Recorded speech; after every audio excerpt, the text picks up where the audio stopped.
'Tis the season for gifts. And guys, you won't believe what arrived. I received a package this week that took my breath away. Within this unsuspecting Tupperware container lies an ant colony of epic proportions. A super colony with masses of ants, hundreds of queens, and menacing super majors. I can't wait for all of you to meet them. Please subscribe to my channel and hit the bell icon. Welcome to the AC family. Enjoy!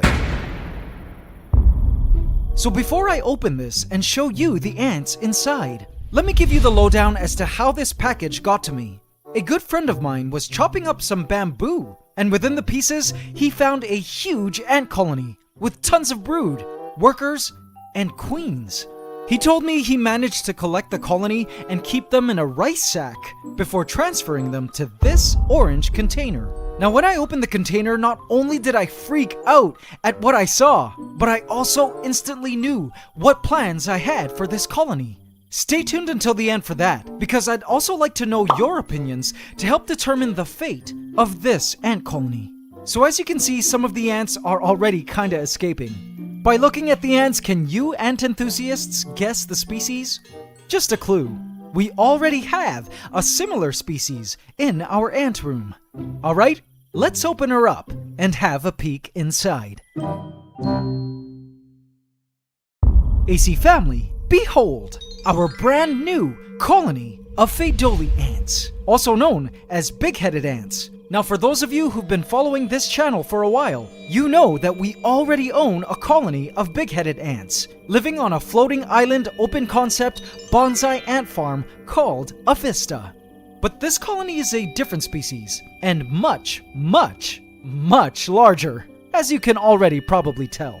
Within this container lies a massive super colony with tons of brood, all the white things there, workers, even specialized larger super major workers, and over 100 egg-laying queen ants. This is one monster ant colony. Watching them took my breath away. Aren't they gorgeous?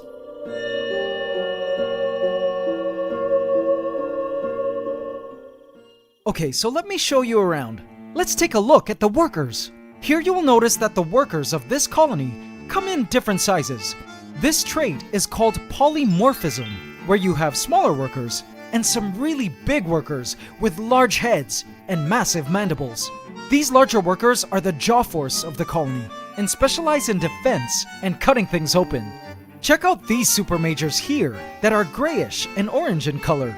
They've just emerged from their pupal stage and are still hardening. In a day, they'll be darker as their exoskeletons harden, just like their fellow sisters. I wonder what the first few hours are like as a new adult ant walking among the huge super colony for the first time. Another amazing thing about this colony is that they have a ton of egg-laying queens.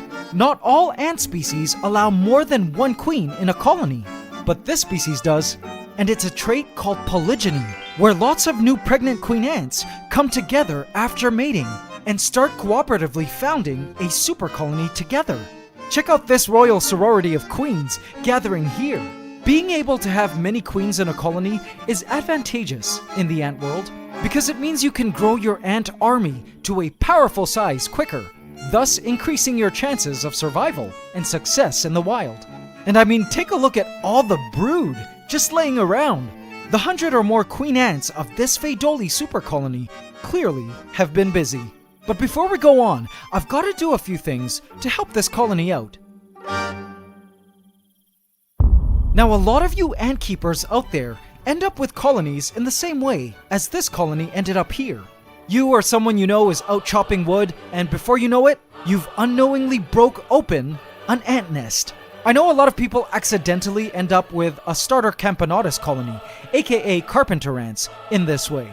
So for those of you who do, here are some tips to help your new colony feel cozier in their temporary holding container while you figure out their long-term housing. So as you can see, I've already placed in a test tube setup. Basically a test tube with a cotton ball creating a water reservoir. This will provide the colony water, but also the colony can easily dry out without the wood they were nesting in. So a test tube setup will help give them the humidity that they need.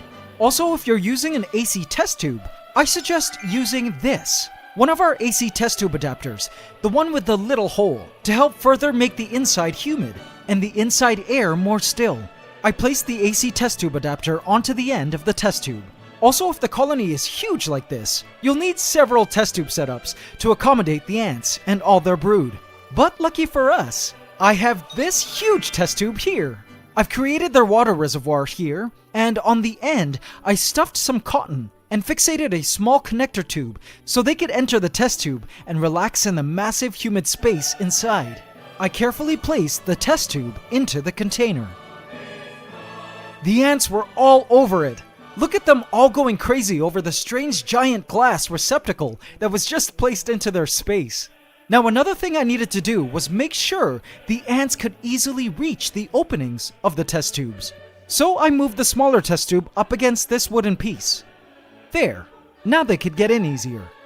I also needed to do the same for the tube of the larger test tube. Done. Ah! The ants instantly clung to my hand and rushed up my arm. These ants thankfully don't sting like our fire ants do, but they can leave a bite that hurts a little if they manage to get you in the softer skinned parts of your body, especially when those massive super majors bite. I quickly did my best to shake them off, brush them off with cotton, and then later pick the remaining ants off with my fingers. These ants are truly aggressive and are serious at defending their colony. I've also baby powdered the sides of the container, so to minimize escapes while filming, but some of the ants have still managed to scale the barrier.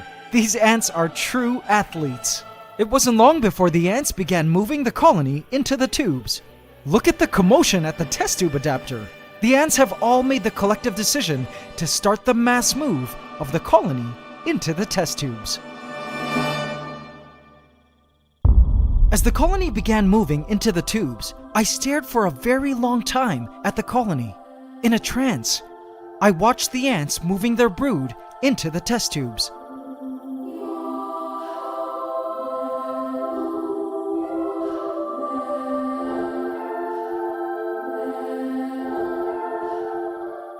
It was just amazing to see how quickly the ants mobilized and even guided the queens to the test tubes. The royal sorority we saw earlier began to disseminate and move towards the opening of the test tube and inside its humid, comfy space. The large test tube was also generating quite the buzz as more and more ants began to explore its spacious interior. There was still a lot of brood to move. In this brood pile, you'll see a lot of pupae and mature larvae. And look, there's a newly eclosed worker ant, perhaps just a few hours eclosed, fresh from its pupal stage. I bet it's super confused as to what is going on. It will soon be mobile in a few more hours and start working at helping the colony move the family into the test tubes, as you can see with these newbies here. Guys, isn't it amazing that as soon as the ants emerge into adulthood, they automatically know what to do? Instinct has programmed every ant with a set of simple instructions that bring about very big results when carried out collectively. It's the beauty of eusocial insect society. It will take several hours before the entire colony is moved into these preferred spaces within the test tubes, and it seems the smaller test tube, in no time, is already starting to fill up. Check it out!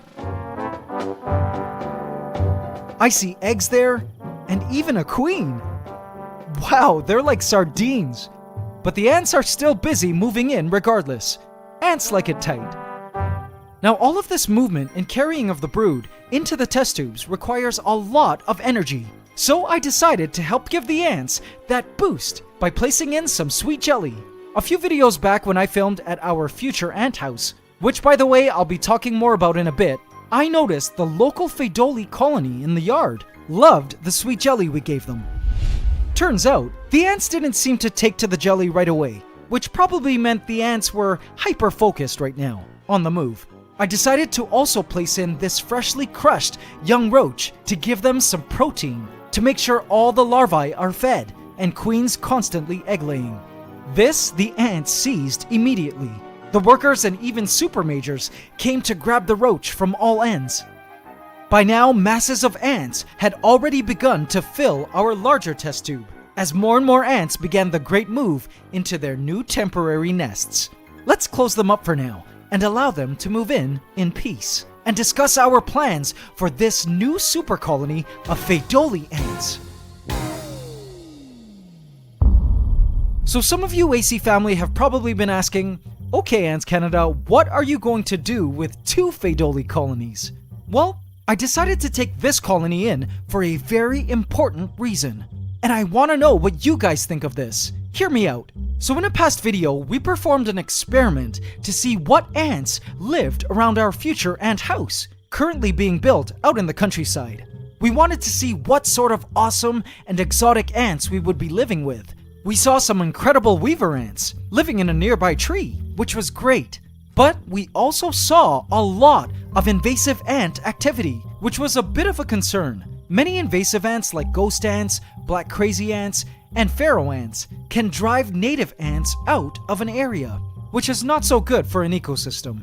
Thankfully, one of the baits we set drew a big crowd of Pheidoli and Carabera diversa ants, both of which are native ants.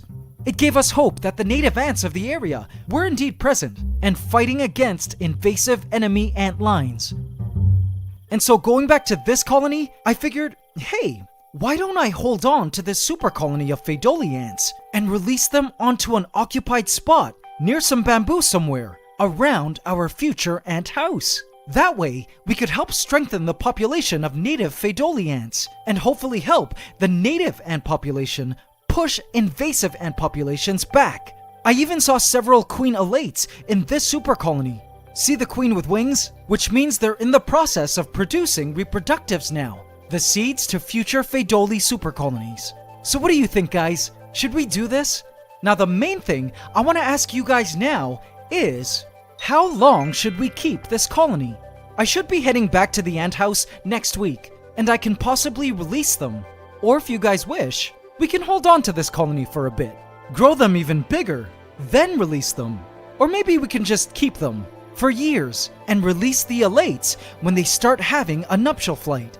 Lots we could do here, and I'd like to know what you guys think we should do. So be sure to check to my pinned comment in this video and hit like on the course of action you vote for with this super colony of Pheidoli ants.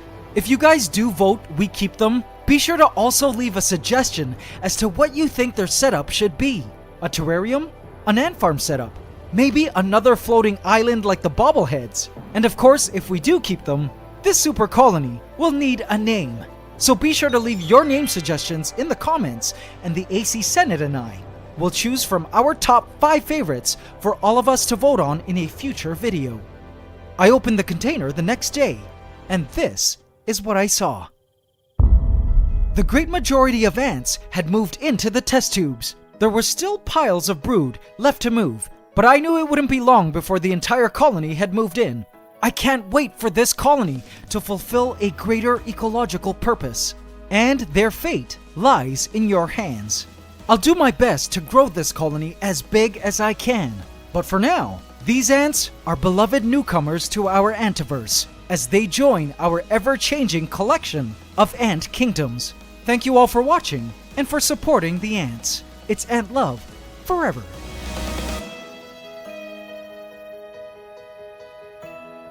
AC family, hope you enjoyed this week's episode. So many more ant videos are ahead, so if you haven't yet, do smash that subscribe button and bell icon now, and hit all so you get notified at every upload.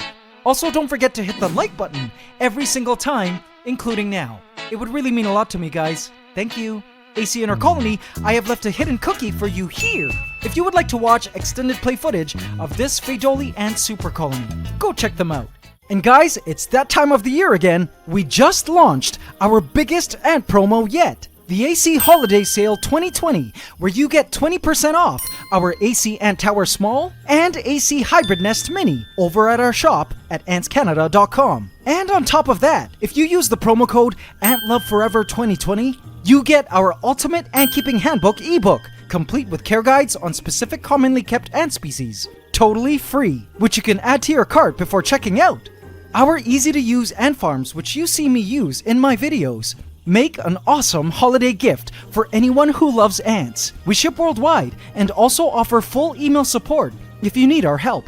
Plus, if you didn't catch a queen ant this season and need ants, just visit the Queen Ants for Sale tab on our site to look for ant colony sellers in your area. Just a reminder, this promo ends January 1st, and you need to order before December 17th if within US, or December 10th if outside the US, if you hope to receive your package before Christmas. So visit antscanada.com today and own your very own AC Ant Farm and pet ant colony. And now it's time for the AC question of the week. Last week we asked, why can cockroaches still move their limbs even after they've been cut up into pieces? Congratulations to Srinivas Aladarthi, who answered, their brains, or more accurately their ganglia, are distributed along the center of their body, from head to tail. Congratulations Srinivas Aladarthi, you just won a free Ultimate Ant Keeping Handbook from our shop. In this week's AC question of the week, we ask, what is polymorphism in ants? Leave your answer in the comment section, and you could also win a free Ultimate Ant Keeping Handbook from our shop. Hope you can subscribe to the channel as we upload every Saturday at 8 a.m. Eastern Standard Time. Please remember to like, comment, share, and subscribe if you enjoyed this video to help us keep making more. It's Ant Love forever.